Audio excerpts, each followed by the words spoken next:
Hello everybody, అందరికీ నమస్కారం. KCR releasing on November 22nd. ఈ మాట తప్ప సినిమా దేని గురించి, ఎవరున్నారు, అసలు ఈ సినిమా ఎందుకు చేశారు, ఈ సినిమాని ఎందుకు రిలీజ్ చేస్తున్నారు, 100 క్వశ్చన్లు మీ మైండ్తో పాటు నా మైండ్లో కూడా తిరుగుతున్నాయి. ఇవన్నీ అడగడంతో పాటు బేసికల్గా రాకింగ్ రాకేష్ ఏ స్టేజ్ నుంచి ఏ స్టేచర్ దాకా ఎలా ఎదిగారు in companionship with Sujatha, so called super Sujatha, వీళ్ళిద్దరిది కాంబినేషన్, ఈ జర్నీ ఎలా కొనసాగింది అని చాలా క్లోజ్గా చూసిన వాళ్ళలో నేను కూడా ఉన్నాను. కాబట్టి out of all that friendship, love and interaction ఈ ఇంటర్వ్యూ చేస్తున్నాను. అందరికీ నమస్తే. అఫీషియల్ గా ఎలా ఉన్నారు? మంచిగా. నాకు తెలుసు సుజాత ఎప్పుడు మంచిగా ఉన్నావు అన్నట్టుగానే స్టార్ట్ చేస్తుంది. సో ఫస్ట్ సుజాత దగ్గర నుంచి చేస్తాను, బికాజ్ రాకేష్ గారిని తర్వాత నేను మాట్లాడాల్సిన పాయింట్ ఉంది. అవును, పెద్ద తలకే కాబట్టి అక్కడికి పోవాలి. ఏంటి సుజాత, ఎలా ఉంది లైఫ్? ఈ సినిమా ద్వారా అసలు ఫుల్ హెడ్లైన్స్ లో ప్రతి రోజు చూస్తున్నాను నేను. మంచిగా ఉంది అక్క. అంటే ఒక్క దాంతో స్టార్ట్ అయింది నా ప్రయాణం, ఇప్పుడు 3 దగ్గర ఆగింది. ఖ్యాతిక రావడం, ఈ సినిమా రిలీజ్ అవ్వడం ఒక రకంగా లక్ష్మీదేవి అడుగుపెట్టింది అన్న సెన్స్ లోనే అనిపిస్తోంది నాకు. అవును, సెంటిమెంట్ గా అట్లా ఏమైనా కనెక్ట్ అయ్యారా? బికాజ్ ఇద్దరు మాలలో ఉన్నారు అండ్ ఈ సినిమా రిలీజ్ కి దగ్గరికి వచ్చేసింది. నేను అట్లనే అనుకున్నా. అంటే పుట్టక ముందు వరకు సినిమా పని లేదు కూడా జర ముందు వాళ్ళే, బిడ్డ పుట్టిన తర్వాతనే సినిమా కూడా రిలీజ్కి తొందరగా వచ్చేసింది అన్నట్టు. సో ఈ సినిమా రిలీజ్తోని మా ఖ్యాతిక వల్ల ఈ సినిమాకి మంచి ఖ్యాతి వస్తుంది అనుకుంటున్నాను నేను. సినిమాకి ఖ్యాతి రావడం కాదు, తల్లిదండ్రికి కూడా బోలెడంత ఖ్యాతి వస్తుంది, రావాలి, తదాస్తు అని అనుకుంటూ ఈ సినిమాలో సుజాత రోల్ ఏంటి అంటే, నేను సినిమాలో యాక్టింగ్ పరంగా మాట్లాడలా, ఈ సినిమా అనేది ప్రేక్షకుల ముందుకు రావాలి అంటే సుజాత బ్యాక్గ్రౌండ్ వర్క్ ఏంటి అన్నది తెలుసుకోవాలనుకుంటున్నా. ఈ సినిమాకు భాష సహాయం చేసినాను, హీరోయిన్ కి కాస్ట్యూమ్ డిజైనింగ్ చూసుకున్నా, ప్రొడక్షన్ వర్క్. ఏంటి అసలు ఇన్ని టాలెంట్లు? అంటే మల్టీ టాలెంట్ అని తెలుసు, రాస్తావని తెలుసు, బట్ కాస్ట్యూమ్ డిజైనింగ్ కూడా నువ్వే. అంటే ఊర్లలో ఎట్లేసుకుంటాం అనేది నాకు బాగా తెలుసు అనుకుంటా నేను. సో ఈ క్యారెక్టర్ కి ఎట్లుండాలి, ఎట్లుంటే మంచిగా ఉంటది, దట్టు ఈ అమ్మాయి ఏ కాస్ట్యూమ్ లో అయితే ఎంత మంచిగా కనబడుతుంది. డైలాగ్స్ కూడా ఏం చేయలేదని అడగాలేమో బహుశా, ఈ సినిమాకి ఏం చేసావని అడగడం కన్నా కూడా. ఆన్ స్క్రీన్ ఒక చిన్న క్యారెక్టర్ చేసినాను, కానీ ఆఫ్ స్క్రీన్ పెద్ద క్యారెక్టర్ చేసిన. ఆ ఆన్ స్క్రీన్ జరిగిన క్యారెక్టర్ విషయంలో కూడా ఎందుకు వేరే అమ్మాయి వచ్చింది, సుజాత కదా ఉండాలి అక్కడ అని అనిపించింది. కానీ కథపరంగా కథలో ట్రావెల్ అయితే ఈ కథకి ఈ అమ్మాయి పర్ఫెక్ట్ అనిపిస్తుంది. అంటే సినిమా చూసిన తర్వాత అందరు అప్లాజ్ ఇస్తారు ఈ అమ్మాయికి.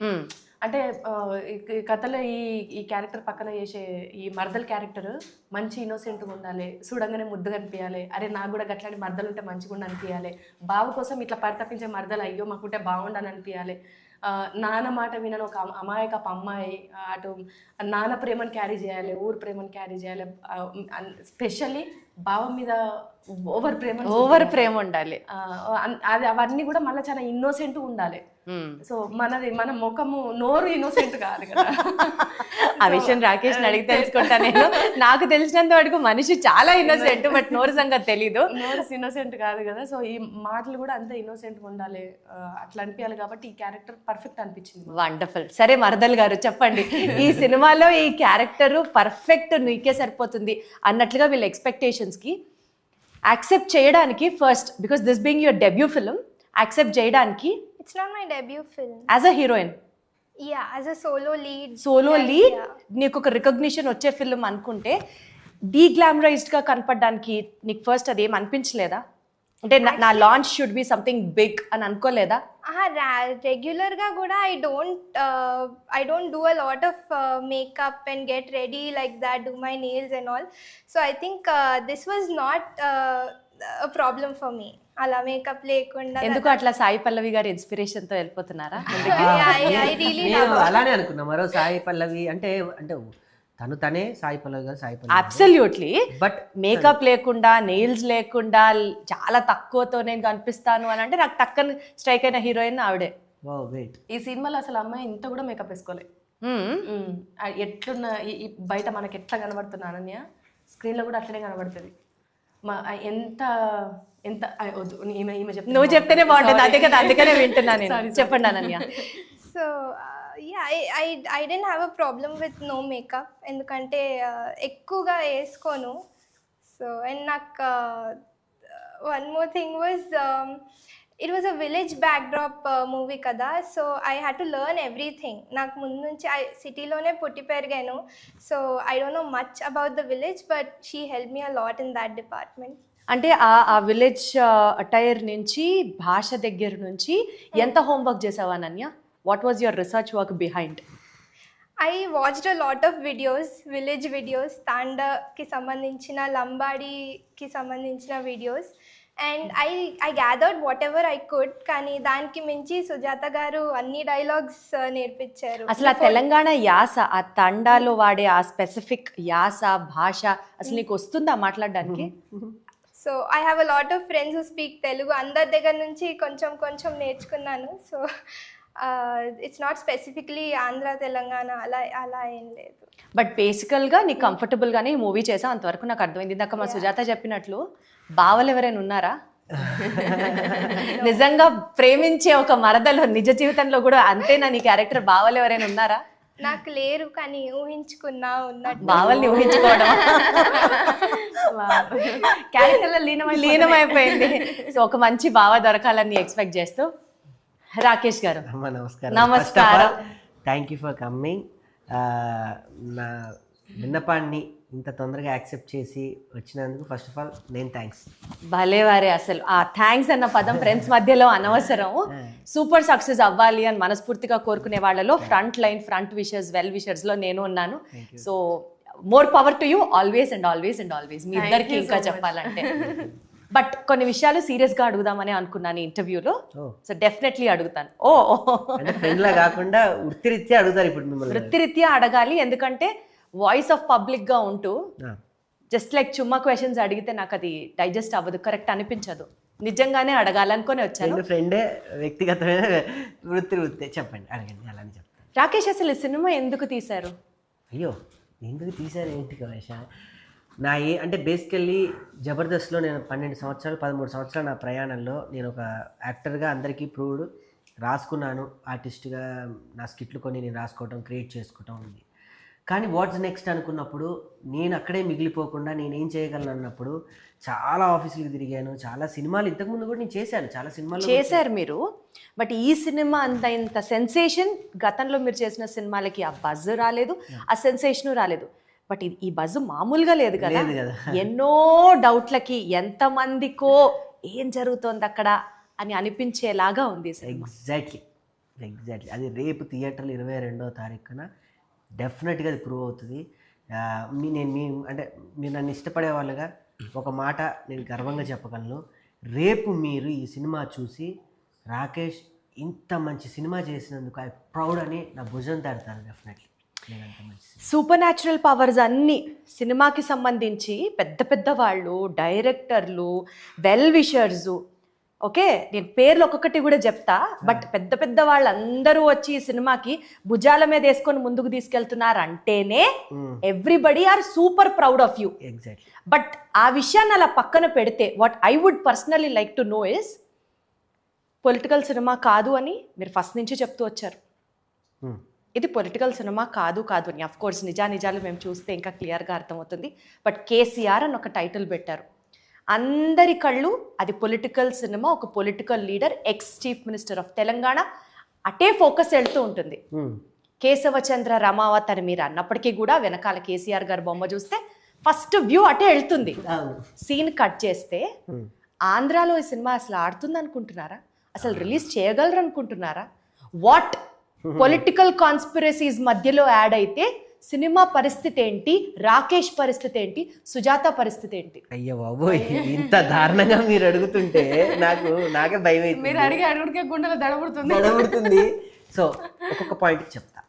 ఫస్ట్, నేను తీసింది సినిమాకు మాత్రమే ఒక భాష, యాస, కుల ప్రాతిపాదికలు వర్తించవు. Cinema is ultimate cinema. నేను ఒక కమెడియన్గా ఈ ప్రపంచానికి తెలుసు నేనేం చేశాను అనే ఒక చిన్న క్యూరియాసిటీయే రేపు థియేటర్ వరకు జనాలను రాపట్టిస్తుంది. 2, కేసీఆర్ అని పేరు పెట్టారు, మీరు ఆంధ్రలో ఆడుతున్నాను. నిజంగా నేను చెప్తున్నాను, ఇప్పుడు సెన్సేషన్ న్యూస్ అనుకోండి, ఏమన్నా అనుకోండి, నా ఫిలింని ఫస్ట్ ఎంకరేజ్ చేసింది ఆంధ్రాలోనే. తెలంగాణలో ఆదరించలేదా? లేదు. ఆదరించలేదా? లేదు. ఇంత ధైర్యంగా చెప్తున్నా? అంత ధైర్యంగా చెప్తున్నా. ఎస్, ఎగ్జాక్ట్లీ చెప్తున్నా. అంటే ఎలాంటి సందర్భాలు వచ్చింది ఆంధ్ర నుంచే? నాకు నేను ఎక్కడో అమలాపురంలో కోన వెంకట్ గారి మూవీ చేస్తున్న టైంలో ప్రభాస్ గారి ఫ్యాన్స్ అందరూ ఒక 30-40 మంది కలిసి వచ్చారు. వచ్చి మీరు భీమవరంలో జరుగుతున్నటువంటి ప్రభాస్ గారి సినిమా పుట్టినరోజు వేడుకలకి మీరు వచ్చి మాట్లాడాలి, గెస్ట్గా రండి అన్నారు. సో కమీడియన్ గెస్ట్గా అంటే అక్కడ ఏమంటారు, ఒక 4 మిమిక్రీ మాటలు, ఒక 4 ఏవో ఒక జోకులు వేసి నవ్విస్తామని పిలుస్తారు. ఆ అసోసియేషన్ ప్రెసిడెంట్ నాతో ఏమన్నాడంటే, అన్న నీ సినిమాకు కూడా ఇది హెల్ప్ అవ్వాలి. అక్కడ నా డైరెక్టర్ శ్రీపాద కూడా ఒక ఆయన ఉన్నారు. ఈ సినిమా నీకు హెల్ప్ అవ్వాలి, ఈ సినిమా అక్కడ ప్రొజెక్ట్ అయితే మొత్తం వరల్డ్ వైడ్ చూస్తుంది అంటే, అక్కడ ఉన్నటువంటి రాజకీయ ప్రముఖుల్లో నాకు చాలా అత్యంత ఆత్మీయులు ఉన్నారు. కొంతమంది పేర్లు చెప్పను గర్వంగా, కొంతమంది పేర్లు చెప్తాను. అక్కడ జనసేన పార్టీ జిల్లా అధ్యక్షులు రవి గారు ఉన్నారు, మచ్చా రవి గారు ఉన్నారు. అటే పక్కన టీడీపీ రాష్ట్ర అధ్యక్షులు ఉన్నారు, ఎమ్మెల్యే గారు బుచ్చిబాబు, అందరు ఉన్నారు. నేనేం మాట్లాడతానన్న ఒక భావనతో పక్కన యాంకర్ వణిపోతున్నాడు, యాంకర్ రవి. స్టేజీ మీదకి వెళ్ళి నన్ను ఇక్కడికి తీసుకొచ్చిన నా ప్రభాస్ ఫ్యాన్స్ అందరికీ, కేసీఆర్ ఫ్యాన్ నమస్తే అని చెప్పాను. కింద వాళ్ళందరూ ఇట్లా షాక్, ఏంటి ఇలా మాట్లాడారు అని. కానీ అక్కడున్న వాళ్ళు సినిమాని చూశారు, నా సినిమా మీద నా ప్యాషన్ని చూశారు, సినిమా నా వర్క్ను చూసి 200 మంది నన్ను సగౌరవంగా కారు దాకా వచ్చి ఎక్కడ ఇబ్బంది కాకుండా జనాలందరినీ నెట్టి భీమవరం నుంచి నన్ను మళ్ళీ అమలాపురానికి పంపించారు. అలాంటి గొప్ప ప్రజల ప్రేమ, సినిమా పిచ్చోళ్ళు అక్కడ ఉన్నారు, సినిమా ప్రేమ అక్కడ ఉంది. కానీ తెలంగాణ వచ్చేసరికి నాకు ఒక్కల హెల్ప్ కూడా దొరకలేదు. కానీ ఆ టైంలో ఒక టార్చ్ లాగా నాకు దీపా ఆర్ట్స్ వాళ్ళు, శ్రీనివాస్ గౌడ్ గారు నన్ను పిలిచి నా ట్రైలర్ చూసారో సరిగ్గా చూడలేదో నాకు తెలియదు. నేను వెళ్ళి సార్ నేను చాలా డిస్ట్రిబ్యూటర్కి చూపిస్తున్నా, వెళ్తున్నా, కలుస్తున్నా, కానీ నా నుంచి నీకేం కావాలని అడిగారు. అప్పటికి అమరన్ సినిమా చేస్తున్నారు, మొత్తం సిడెడ్ అంటే వాళ్ళే చేశారు, ఆంధ్ర అంతా వాళ్ళే చేశారు. నీ సినిమా చూసినా నేను చేస్తా, చూడకపోయినా నేను చేస్తాను అంటే, లేదు సార్ నేను షో చేస్తాను థియేటర్లో అన్నాను. ఆ డబ్బులు కూడా నీకు దేనికో దానికి ఉపయోగపడతాయి. ఎంత గొప్ప ప్రివిలేజ్ వర్డ్ అండి అది. ఆ 15,000 కూడా నీకు ఉపయోగపడతాయి రాకేష్, నాకేమొద్దు, నేను సినిమా నేను నచ్చినా చేస్తా, నచ్చకపోయినా చేస్తా, వెళ్ళి ప్రెస్ మీట్ పెట్టుకొని నా లోగో వేసుకుపో అన్నాను. ఇంతకన్నా నాకేం కావాలి? 3 పదాలు నన్ను కేసీఆర్ అనే పదం, ఇదే సినిమాకి వేరే టైటిల్ పెడితే నాకు ఇంత బజ్ వచ్చేది కాదు. ఒక రాకేష్ అనేవాడిని నీ డబ్బులు పెట్టి ప్రచారం చేస్తా, అదే అనుకుంటున్నా నేను కూడా. కేసీఆర్ అన్న టైటిల్ కి అంత వెయిటేజ్ ఉన్నప్పుడు జనాలందరినీ కూడా ఇది ఒక పొలిటికల్ సినిమా అయి ఉండొచ్చేమో అని కన్ఫ్యూజ్ చేసో డౌట్లో పెట్టడానికో ప్రజల్ని మీరు ఒక ఎలా చెప్పాలి, ఒక జోకర్ ఎలిమెంట్ లా వాడుకోవడానికి టైటిల్ ఉపయోగపడుతుందా, లేకపోతే నిజంగానే ఇది పొలిటికల్ సినిమానా? నేను ఇందాక కూడా చెప్పాను, మీరు పొలిటికల్ సినిమా అనుకొని వస్తే డెఫినెట్లీ పొలిటికల్ సినిమానే. లేదు రాకేష్ ఒక అద్భుతమైన ఒక ఎయిమ్తో తీసిన సినిమా అంటే ఇది ఏం సినిమానే. లేదు మనకి ఇందులో ఒక లంబాడీ యొక్క ట్రెండ్ చూపిస్తున్నాడు, లంబాడీ ఆశ భాష వాళ్ళ యొక్క నడవడిక వాళ్ళ మట్టితనాన్ని చూపిస్తున్నాడు వస్తే లంబాడీ వాళ్ళకి అదే కనపడుతుంది. నా సినిమా ఎలా చూడడానికి వస్తే అదే కనపడుతుంది డెఫినెట్గా. అంటే బేసికల్గా మార్కెటింగ్ మంచిగా చేసి కేసీఆర్ అన్న పేరు పెట్టారు, ఆ పేరుని వాడుకొని సినిమాని రిలీజ్ చేస్తున్నారు అన్నది కూడా వినిపిస్తోంది మార్కెట్లో. అయితే అందులో ఆ కుర్రోడు చెప్తా దీనికి కారణం. చిన్నప్పుడే ఈ కుర్రోడికి కేసీఆర్ అనే ఒక అమితమైనటువంటి ఇష్టంతో సినిమా మొత్తంలో కూడా చోటా కేసీఆర్ అని పిలిపించుకుంటాడు. ఒకవేళ నేను పెట్టింది కేసీఆర్ పదం అయితే సినిమాకి వరకే పెట్టి సినిమా కథలో నేనైతే పెట్టలేను కదా. అందుకే నా కథలో కేశవ చంద్ర రామావత్, షార్ట్ కట్లో కేసీఆర్, అది నాకు కుదిరింది. ఆడే చోటా కేసీఆర్ అని కూడా పిలిపించుకొని ఊరు మొత్తం అలానే పిలిపించుకున్నాడు. కేసీఆర్ని ఏమన్నా, కేసీఆర్ కనీసం మాట్లాడి నవ్వులు పాలు చేసినా తట్టుకోలేని ఒక కుర్రోడి కథ ఇది. మనకి మార్కెట్లో మంచి మంచి స్కీములు ఇంట్రడ్యూస్ చేసినప్పుడు, లేకపోతే కొత్త కొత్త ఆఫర్లు ఇంట్రడ్యూస్ చేసినప్పుడు అద్భుతమైన మార్కెటింగ్ స్ట్రాటజీ అని అనుకుంటాం. అలా రాకేష్కి ఇంత అద్భుతమైన బ్రెయిన్ ఉంది, ఇంత బీభత్సమైన మార్కెటింగ్ స్ట్రాటజీ ఉందని నాకు ఇప్పుడు అర్థమవుతుంది సుజాత. అయ్యో బాబోయ్ ఇన్ని పెద్ద వచ్చా సీరియస్గా. ఎందుకంటే సినిమా మీద ఉన్న ప్యాషన్ తెలుసు, రాసే దాంట్లో ఆయనకున్న టాలెంట్ తెలుసు, కామెడీ ఎలా పండించగలడో తెలుసు, బట్ సినిమాని ఒక ప్లాట్ఫామ్ని ఎంత ఘనంగా మార్కెట్ చేయగలరు అన్నది కూడా నాకు ఈ సినిమా ద్వారా అర్థమవుతుంది. If I'm not wrong again. అయితే ఒకటి మీరు అన్నారు కాబట్టి చెప్తున్నా, నా సినిమాకి వేరే టైటిల్ పెడితే థియేటర్ వరకు ప్రేక్షకులు నా కోసం వస్తారో లేదో అయితే తెలీదు. నా మీద ప్రేమతో మాత్రం నా వాళ్ళు వెళ్తారు, లేదా నాకు తెలిసిన వాళ్ళు వెళ్తారు. నేను కొన్ని 100 మందిని ఉద్యమంలో మొబిలైట్ అయితే చేసేంత వ్యక్తిని కాదు. నా మాటలతో కొంతమంది అయితే మొబిలైట్ అయితే అవ్వదు. ఆ పదం అనేది థియేటర్ దగ్గరికి తండోపతండాలుగా జనాల్ని తీసుకొస్తుంది. కాబట్టి మీరు ఆ పదం పెట్టారు, కాబట్టి పెట్టాను అని మీరంటే రేపు కూర్చున్న ప్రేక్షకులు వాళ్ళు ఊరుకోరు. ఇది పేరు వరకే అంటే పెట్టి రేపు రిలీజ్ అయిన తర్వాత ఆబ్వియస్లీ మీరే అన్నారు ఇందుకు పెట్టిండ్రు పేరు అంటే రేపు థియేటర్ లో కూర్చోపెట్టిన తర్వాత అదేలే థియేటర్ దాకా తీసుకురావడం మీ ధ్యేయం. ధ్యేయం. తీసుకొచ్చిన తర్వాత మంచి సినిమా అనిపించలేదు, అది ఆడియన్స్ డెసిషన్ అయినప్పటికీ 100% మంచి సినిమా అన్న ఫీల్ లోనే బయటకు వస్తారని ఆశిస్తే, బట్ థియేటర్ కి రావడం వరకు మీ యొక్క గేమ్ ప్లాన్ అయితే సక్సెస్ అయినట్లేగా. మీరు అనుకుంటే అలానే అనుకోండి. అయితే రేపు సినిమా చూసాక బొమ్మ వేరే ఉంటది అయితే మరి. అసలు చాలా స్మార్ట్ టాక్ బై రాకేష్, అసలు నీకు అర్థమవుతుందా అన్నది నా పాయింట్. కానీ సుజాత, నాకు ఒక క్వశ్చన్ చెప్పు. బేసికల్గా మనం ఎప్పటి నుంచో ఫ్రెండ్స్, మనం ఎప్పటి నుంచో ఒకరి లైఫ్ ఒకరు చూస్తున్నాం. ఒక పొజిషన్కి మీరు రీచ్ అయ్యారు అంటే వెనకాల చాలా ఇయర్స్ ఆఫ్ హార్డ్ వర్క్, చాలా ఇయర్స్ ఆఫ్ ఏం చెప్పాలి, ఆ తపన, తాపత్రయం, డెడికేషన్ ఇవన్నీ చేసి చేసి చేసి చూసి ఒక పొజిషన్కి అయితే మీరు వచ్చారు. ఈ పొజిషన్లో కూడా మీరు ఇంకా అసలు నేనే కింగ్, నేనే క్వీన్ అన్నట్టు కాదు. There is still so much of life ahead. మొత్తము మీ ఎసెట్స్ అన్ని, మీ యొక్క ఇప్పటిదాకా సంపాదించిందంతా, అఫ్కోర్స్ అంతానో కాదో నేను చెప్పలేనులే, బట్ స్టిల్ లైన్స్ షేర్ ఈ సినిమాలో పెడితే భయమే లేదా సుజాత? భయం అనిపించలే, నాకు ఆయన డ్రీమ్ కనిపించింది. అంటే భయపడుకుంటే నేను భయపడి ఆయన భయపడితే మాకు ఇంత మంచి ప్రోడక్ట్ బయటకు వచ్చేది కాదు. సో నాకున్న ధైర్యం ఏంటంటే మనం సగంలోనే ఉన్నాం కదా, మనం ఇంకా సంపాదించుకుంటాము. అంటే ఒక ఏమంటారు, బాధ్యతలన్నీ నెత్తి మీద పడి అయ్యో ఇంకా నేనేం చేయలేను అనే పొజిషన్లో లేం కదా. ఇప్పుడే మనం ఒకటి ఉన్నప్పుడే మనం ఇంతగానం సంపాదించుకున్నాం. ఇండివిజువల్గా ఇద్దరం కలిసే ఉన్నాం కదా. ఇప్పుడు ఓకే, నీ డ్రీమ్ ఏదన్నా అనుకుంటున్నావు కాబట్టి నువ్వు చెయ్యి. చిన్నప్పటి నుంచి అంటే మేమిద్దరం దోస్తులు ఉన్నప్పుడు తను ఒక మాట అంటుండే, నేను చిన్నప్పటి నుంచి ఈ పనులు నేను చేయాలనుకునేది కానీ చేయలేకపోయినా, కొన్ని అచీవ్మెంట్స్ ఉంటాయి కదా, నేను అవి చేయలేకపోయినా, ఎందుకంటే నాకు వెనకాల పెట్టేటోళ్ళు నాకు ఎవ్వరు లేరు కదా, అందుకోసమని నేను చేయలేకపోయినా అని చెప్పేసి ఆ మాట నాకు ఊకే నా గుండెలు ఊకే తడుతుంటుంది నాకు. సో ఈ థాట్ వచ్చినప్పుడు ఫస్ట్ నాకే చెప్పింది, నేను ఇట్లా సినిమా చేయాలనుకుంటున్నా అని చెప్పేసి. ఈ ఏజ్లో కూడా నేను చిన్నప్పుడు ఈ పని నేను చేయలేకపోయినా నువ్వు బాధపడుతున్నావు, కానీ ఒక ఏజ్ వచ్చిన తర్వాత ఈ ఏజ్లో నేను ఈ పని చేయలేకపోయినా నువ్వు బాధపడద్దు, నువ్వు ఏదనుకుంటున్నావు నువ్వు అది చెయ్యి. సో నేనున్నా, మంచికైనా చెడుకైనా నేనున్నా. మీరు మీ డ్రీమ్స్ ఏవైతున్నాయో అవన్నీ మీరు ఫుల్ఫిల్ చేసుకోవాలి. ఒక ఏజ్ వచ్చిన తర్వాత నేను ఇవి చేయలేను అనే బాధ మీ మనసులో ఉండొద్దు అని. సో సంపాదన ఏమున్నది అక్క, మేమిద్దరం సంపాదించుకోగలుగుతాం. కాళ్ళు రెక్కలు మంచిగా ఉన్నాయి ఇద్దరికి, దేవుని దయ వల్ల ఆయనకు స్పెషల్ టాలెంట్ ఉన్నది, నాకు స్పెషల్ టాలెంట్ ఉన్నది. మేము ఏది చేసినా కూడా ఆదరించడానికి జనాలు అందరూ ఆబ్వియస్లీ మా ఇంటి పిల్లలు అని చెప్పేసి ఇప్పటివరకు ఆదరించబట్టే మేము ఇంత దూరం వచ్చినాం కదా. ఆ ప్రేమ ఎప్పటికీ మా మీద ఉంటుంది అనుకుంటా. సో మన ఇద్దరం కష్టపడగలుగుతాం ముందు. మీరేం భయపడకుండా మీరు చేయండి అని చెప్పేసి నేనే చెప్పిన. కథాస్తు. సో ఇదే పాజిటివ్ ఎనర్జీ అలాగే కొనసాగాలని మనస్ఫూర్తిగా కోరుకుంటూ, నీకు కూడా అలాంటి డ్రీమ్స్ ఏమైనా ఉన్నాయా సుజాత? నాకు నా పెళ్ళి, నా పిల్లనే నాకు పెద్ద డ్రీమ్ అక్క. నా డ్రీమ్స్ అన్నీ అయిపోయినాయి, నాదంతా బోనస్ లైఫ్ ఇప్పుడు అంతే. అమ్మ బాబోయ్, అంత అల్ప సంతోషిలాగా ఎలా ఉంటుంది అసలు? అంటే ఏమో చిన్నప్పటి నుంచి నాకు కొంచెం ఉన్న దాంట్లో హ్యాపీగా ఉండడం నాకు బాగా అలవాటు అది. సో నేను లగ్గం చేసుకున్నప్పుడే, లగ్గం చేసినప్పుడు బయటకు వచ్చి ఈయన చేతులు పట్టుకొని నేను అదే చెప్పిన, అంటే లైఫ్లో నాకు లగ్గం చేసుకోవాలనే ఆలోచన లేదు, కానీ అసలు పెళ్లి చేసుకోవాలని ఆలోచన లేకుండా. ఎందుకట్లా అంటే ఇంకా నా దమాకు. సో అట్లుండే, కానీ అది ఎప్పుడు నేను ఎవరికి నేను చెప్పుకునేదాన్ని కాదు, ఈయనకు చెప్పుకుంటుండే. మేమిద్దరం అప్పుడు మంచి దోస్తులం కాబట్టి. అవునవునవును. పెళ్లి చేసుకున్నాక బయటకు వచ్చినాక ఆయన చేతులను పట్టుకొని, నాకు జీవితంలో నువ్వు ఏమి ఇచ్చినా ఏమి ఇవ్వకపోయినా నేను ఏం అడగను, అద్భుతంగా చాలా గ్రాండ్గా నాకు ఈ లగ్గం చేసినావు తిరుపతి కొండ మీద. సో నాకు ఇది చాలనుకున్నా. నా బిడ్డ పుట్టిన తర్వాత ఇంకా నేను అసలు బిడ్డ గురించి కూడా నేను ఏం అడగను, బిడ్డ కావాల్సింది కూడా నేను చూసుకుంటాను. నువ్వు అసలు పెళ్ళం ఉన్నది, పిల్లలు ఉన్నారు, వీళ్ళ కోసం నేను ఇది దాచిపెట్టాలి, ఇది కూడా పెట్టాలి, ఇటు సైడ్ మాత్రం నువ్వేం ప్రెషర్స్ పెట్టుకోకు, నువ్వు ఏం చేయాలనుకుంటే నువ్వు అది చేయని చెప్పేసాను.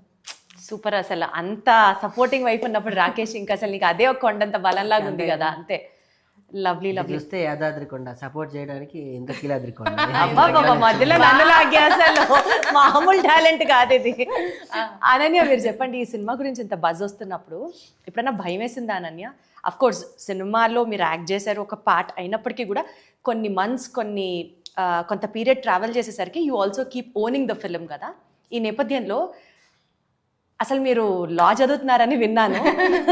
ఆ లాయర్ టాక్టిక్స్ ఏమన్నా సినిమా పంచాయతీని క్లియర్ చేయడానికి హెల్ప్ అయిందా ఎప్పుడన్నా? Well, I don't know how to answer that, కానీ అయితే ఉన్నాయన్నమాట, అక్కడి నుంచే మనం అర్థం చేసుకోవాలి. Okay, fine. సో ఈ cinema, can you repeat what you asked me? Because మీరు లా చదువుతున్నారు కాబట్టి you said you are in your 5th year of your law. Not that, before that. You asked me one question before that related to I wanted to ask this only, about the future of the film. Not about the future of the film. Did you ఈ సినిమాకి సంబంధించి ఇట్లా buzz వస్తున్నప్పుడు ఇలా negative గా భయపడ్డానా? Okay, so, like అంటే ఫ్యూచర్లో ఏమవుతుందో అది తెలియదు కాబట్టి I was also very anxious. అంటే సినిమా హిట్ అవుతుందా లేకపోతే will I get a good name or అవన్నీ నేను ఆలోచించాను. But I think what ever happens I'll take it positively. I mean right now as an actor my first step is to act in films. So I mean, what's wrong in aspiring to become something? So I wasn't really so scared because I thought whatever happens, I also have my career in law. So yeah. So law ఫస్టా లేకపోతే cinema ఫస్టా? అయ్యో I am hoping to manage both. అంటే రెండు చేయగలుగుతాను అనే నమ్మకం నాకుంది. Okay, great. Super. అసలు ఆల్ దట్ కాన్ఫిడెన్స్ అద్భుతం. రాకేష్, సినిమా చేయడానికి కాంట్రవర్సీగా అని కాకపోయినా మధ్య మధ్యలో చాలా ఛాలెంజెస్ ఫేస్ చేసి ఉంటారు కదా. ఎలక్షన్స్ అప్పుడు సెన్సార్ సర్టిఫికేట్ రాలేదు, సినిమా రిలీజ్ అంటే ఎలక్షన్స్ అయిపోయిన తర్వాత, ఇప్పుడు దగ్గర దగ్గర 6 నెలల కంటే ఇంకా మించిపోయింది టైం. ఇప్పుడు రిలీజ్ చేయడానికి ఇంత కాలం సినిమాని సొంతగా ప్రొడ్యూస్ చేసి ఉంచుకోవడం అని అంటే చాలా పెద్ద విషయం. పెద్ద పెద్ద వాళ్ళకి మామూలు టెన్షన్ కాదు అసలు అది. నిజంగా అది ఎంతదంటే అది అంటే కొన్ని పదాలు అర్థం కావడానికి 9th month వచ్చాక బేబీ కడుపులో ఉంటే ఎంత బాధగా ఉంటుందో నాకు ప్రతిరోజు బాధ. ఎందుకంత డిలే జరిగింది అంటే నేను బేసికల్ అప్పుడే ఆ ఊపులో రిలీజ్ చేద్దామని అనుకున్నాను. కానీ ఏం జరిగిందో ఏంటో సెన్సార్ వాళ్ళు సడన్గా నాకు స్క్రిప్ట్ కావాలి అన్నారు. ఆల్రెడీ వాళ్ళు చూశారు, చేశారు, అయిపోయింది. మళ్ళీ సడన్గా స్క్రిప్ట్ కావాలి, డైలాగులు ఉండాలి, మ్యూట్ చేసి పంపిస్తాయి. ఏ సినిమాకైనా కొన్ని కట్టింగ్స్ ఉంటాయి, కొన్ని మ్యూట్స్ ఉంటాయి. కానీ తర్వాత మళ్ళీ నో అబ్జెక్షన్ లెటర్ అడిగారు, అన్నీ ఇచ్చాను. బట్ అప్పటికే నాకు అర్థమైంది ఏంటంటే వాళ్ళకి నచ్చకపోతే ఏదైనా 100 సాకులు చెప్తారు అంతే. సో నాకు అనిపించి నేను కూడా ఓకే దాన్ని వాళ్ళు ఎప్పుడు ఇస్తారో అప్పుడే చూద్దాం అన్నట్టుగా ఉన్నాను. దాని తర్వాత నా పరిస్థితులు కూడా అన్నీ మొత్తం తారుమారైపోయాయి. అప్పటికి నేను అనుకున్న సమీకరణాలు నాకు వెనక ఎవరైతే చెప్పచ్చా ఏం జరిగిందో, అడగచ్చా? షూర్, నేను పెద్ద పెద్ద వాళ్ళకి నేను చూపించా సినిమా, నా పేర్లు చెప్పను కానీ ఎందుకు లేదు అంటే వాళ్ళకి ఆ టైంలో వాళ్ళకి సహకరించలేకపోయారు. ఏషియన్ వాళ్ళు నా సినిమాని టోటల్గా వాళ్ళే చేస్తానని చెప్పి నాకు భరోసా ఇచ్చి రామ్మోహన్ రావు గారు అని FDC ఎక్స్ చైర్మన్, ఆయన వచ్చి సినిమా చూశారు. అందరు చూసి ఈ సీన్ తీసేసి ఈ సినిమా మార్చాలి, వేరే ఆర్టిస్ట్ని పెట్టాలి, ఇలా కాదు అలా కాదని ఏదేదో చేశారు. బట్ నేను ఒకటే స్టెప్, నా సినిమాని సినిమాగానే తీశాను, నా సినిమాని ఎవ్వరి కోసం నేను మార్చను అని ఒక బలమైన నమ్మకంతోనే ఉన్నాను. అప్పటి నుంచి ఇప్పటిదాకా అలానే ఉన్నాను. సో మేబీ ఇంత గుడ్ ప్రోడక్ట్ ఇంత జెన్యూన్గానే బయటికి రావాలని చెప్పి ఎవరి ఆరా నా మీద పడలేదు, ఎవరి నీడ నా మీద పడలేదు. అది నేను సగౌరవంగానే చెప్పను. దేవుని దయ. అద్భుతం. అసలు అలాగే జరగాలి, అలాగే ఉండాలి లాస్ట్ వరకు అని కూడా కోరుకుంటున్నాను. బట్ ఒక్క మంచి పాయింట్ చెప్పనా, అసలు విఎన్ ఆదిత్య గారు ఈ సినిమా కోసం ఒక అమౌంట్ పంపిస్తాను US నుంచి అని అనడం దగ్గర నుంచి, సాయి రాజేష్ గారు నెక్స్ట్ మిమ్మల్నే బేస్ చేసుకొని ఒక సినిమా సెంట్రిక్గా తీస్తాను రాస్తాను అని చెప్పడం దగ్గర నుంచి, అనసూయ గారి దగ్గర నుంచి, రోజా గారి దగ్గర నుంచి, నాగబాబు గారి దగ్గర నుంచి, ఇలా చెప్పుకుంటూ పోతే చాలామంది, డైరెక్టర్ గరుడవేగ అంజీ గారి దగ్గర నుంచి అన్ని సమీకరణాలు కలిసి వచ్చి, అంటే ఏదో అంటారు కదా, నీ సంకల్పం మీద నీకు ఒక నమ్మకం ఉంటే ప్రపంచం మొత్తం నీ విశ్వం మొత్తం నీ వశం అవుతుంది అని అంటారు. అలా కలిసి వచ్చాయి నాకు ఈ సినిమాలో రాకేష్కి అనిపించింది కాదా? నిజమైన వాస్తవం. నన్ను ఫస్ట్ సినిమా స్కోప్ దానికి పరిచయం చేసిందే ఆదిత్య గారు. వాళ్ళ అపార్ట్మెంట్లో చిన్న మిమిక్రీ షో వెంట్రలాక్విజం చేసేటప్పుడు నన్ను చూసి అబ్బాయి భలే చేస్తున్నారు కదా అని వెంట్రలాక్విజం క్యారెక్టరే సినిమాలో పెట్టి నన్ను ఇంట్రడ్యూస్ చేశారు. ఒక ఫైన్ నైట్ రేపు ఏంటి అని రేపు ప్రసాద్ ల్యాబ్లో పెట్టడానికి కూడా నా దగ్గర లేవు మనీ. వెంటనే తనకి ఫోన్ కొడితే ఇట్లా నేను డైరెక్ట్గా డిస్కస్ చేస్తున్నాను. డైరెక్టర్ గారు అన్నారు, నీకు ఎవరితో మాట్లాడితే చాలా ప్రశాంతంగా ఉంటుందో, ఎవరితో మాట్లాడితే నీకు చాలా గర్వంగా నీకు 100 ఏనుగుల బలం వస్తుందో ఒక 5 నిమిషాలు వెళ్ళి మాట్లాడరా అన్నారు. బేసికల్ ఆ టైంలో అయితే సిట్టింగ్లు ఉంటాయి, మనకు పెద్ద లేదు కాబట్టి వెళ్ళి నువ్వు మాట్లాడరా అన్నారు. వెళ్ళి నేను నా లైఫ్లో ఎప్పుడు కూడా నా కెరియర్లో నేను ఎవరు ఏంటి అంటే నేను ఆదిత్య గారికి ఫోన్ చేస్తాను డెఫినెట్లీ చేసి. అలా కొంతమంది ఉంటారు చేసి, సార్ ఏంటి అంటే రేపు ఇలా అనుకుంటున్నాను సార్, కానీ ఏం జరుగుద్దో ఏంటో తెలియదు, ఇప్పటికీ ఒక్క గెస్ట్ కూడా లేరు, మీరు కూడా టైంకి ఇక్కడ లేరు, ఉండుంటే పీపుల్ టెక్ విశ్వప్రసాద్ గారు నాకు కూడా తను కూడా నాకు అత్యంత ఆత్మీయులు. నేను US వెళ్తే నాకు అలా ఫ్యామిలీ ఫ్రెండ్స్లా ఎవరు లేరు సమయానికి ఇక్కడ, నేను ఏమైపోతాను భయంగా ఉందంటే ఏమీ లేదు, నేను లేకున్నా నేను ఉన్నట్టే అని మరి ఏం జరిగిందో మ్యాజిక్ 1 అవర్లో పెద్ద మ్యాజిక్ జరిగింది. సాయి రాజేష్ గారు పాజిటివ్గా మెసేజ్ పెట్టారు, అనసూయ గారు నేను వస్తున్నాను అని పెట్టారు. అప్పటి వరకు వాళ్ళు గ్యారంటీ లేరు, వస్తారన్న ఆశ అయితే నాకు లేదు. అనసూయ గారికి అప్పటికి కొంచెం fever, health problem. Sai Rajesh గారు అప్పటికి బాంబేలో వెరీ హైటెక్ షెడ్యూల్స్, ఆయన అసలు ఎదురు డబ్బులు ఇచ్చి ఫంక్షన్ లేదో చేస్తా అన్నట్టున్నారు కదా. ఎక్కి ఆ మాట మాట్లాడతారని నాకైతే తెలియదు. ఎప్పుడో ఉదయకాలం ఒక 13-14 సంవత్సరాల క్రితం జరిగిన ఒక చిన్న సంఘటన గుర్తుపెట్టుకొని నీ రుణం తీర్చుకోవడానికి నేను ఈ రోజు వచ్చానంటే అది చాలా పెద్ద మాట, రుణం తీర్చుకోవడం అని అంటే. ఆయన ఇప్పుడు చాలా పెద్ద డైరెక్టర్. ఆయన తలుచుకుంటే ఒక 10 రోజుల వేషం, ఒక 5 రోజుల వేషం ఆయన సినిమాలో నాకు ఇచ్చినా నాకు చాలు. ఈజ్ అ సక్సెస్ఫుల్ డైరెక్టర్, ఆయన నేషనల్ అవార్డు డైరెక్టర్. ఆయన తలా ఒకరు ఒక్కొక్క బాధ్యతని భుజం మీద వేసుకొని సినిమా నెట్టుతున్నారు అనడంలో అసలు అతిశయోక్తి లేదు. పెద్ద పెద్ద వాళ్ళు ఎవరు చిన్న సినిమాల్ని సపోర్ట్ చేయట్లేదు అనుకునే రోజు ఇవాల్టి రోజున ఒక చిన్న సినిమాని పెద్ద సినిమా సైతం బజ్ క్రియేట్ చేసి చేయగలిగారంటే ఆ రికార్డు మీకే చెల్లుతుంది. అందులో మీది కూడా హస్తం ఉంది, బిజీ. ఇప్పుడు మీరు కూడా జస్ట్ నేను ఏదో రాగానే ఆలోచన రాగానే స్వామి మీరు రాగలరా అంటే నా కోసం మీరు బేసికల్ గా మీ ఇద్దరు మంచితనం, అలాగా ఆ మంచితనం కోసం వచ్చాం, అంతే కదా మనం చెప్పాల్సిన మాట. అదే మీ షెడ్యూల్ కూడా ఎంత బిజీ ఉందో నాకు తెలుసు, అయినా కూడా మీరు లేదు నేను వస్తున్నా మీ అప్లికేషన్ కూడా బ్రేక్ చేసి వచ్చారు. అయినో సో అలా ప్రతి ఒక్కరు అనసూయ పుష్ప సినిమా, కానీ అనసూయ గారి అనసూయ మీరు చెప్పండి, పాయింట్ చెప్పండి. గ్రేట్, నిజంగా గ్రేట్. ఎందుకంటే ఇండస్ట్రీలో ఉన్న మా పిఆర్ఓలు కూడా చెప్తే అనసూయ వస్తుంది రేపు అంటే వాళ్ళు నీకు తెలుసా ఈ విషయం, ఇండస్ట్రీలో టోటల్గా తను బ్లాక్ ఏంటంటే పుష్ప తర్వాతనే తను ఏదున్న ప్రెస్ మీట్లో ఆర్డర్ ఫంక్షన్ కానీ మాట్లాడాలి, తను రాదు అని నైట్ 12-1 కూడా నాకు భయపెడుతూనే ఉండే తను. కానీ తను అక్కడ అబ్లిగేషన్ రూల్ బ్రేక్ చేసుకొని వచ్చారనే చెప్పాలి. సో పుష్ప సినిమా జరిగేటప్పుడు పుష్ప 2 ఆ టీం మొత్తానికి బయట ఎక్కడా ప్రమోషన్స్ కి వెళ్ళకూడదు. This is a talk. అక్కడక్కడ కనపడద్దు కదా. నేను ఇంకొక ఇది అవ్వకపోతే డైరెక్ట్ సుకుమార్ గారి దగ్గరికి వెళ్ళిపోదాం అనుకున్నా. నాకు యాక్సిస్ కూడా ఉంది. ప్రతాప్ అన్న అని నేను నా కెరియర్లో నేను అసిస్టెంట్ డైరెక్టర్గా పనిచేస్తున్నప్పుడు కరెంట్ మూవీ ఆయన తర్వాత మొన్న రీసెంట్గా ఆ సినిమాలన్నిటికీ ఆయనే డైరెక్షన్, సుకుమార్ రైటింగ్స్లో అన్నీ సుకుమార్ గారికి ఆయనే డైరెక్ట్ ఫోన్ చేశారు. నేను సుకుమార్ ఏం మాట్లాడుతున్నావు అన్నాడు. నాకు సుకుమార్ గారు టైం కావాలి. ఆయన టైం ఎడిట్ టేబుల్కే దొరకట్లేదు, నువ్వు ఆయన టైం అడుగుతావు అంటే నేను పట్టుకుంటా ఎట్లాగైనా.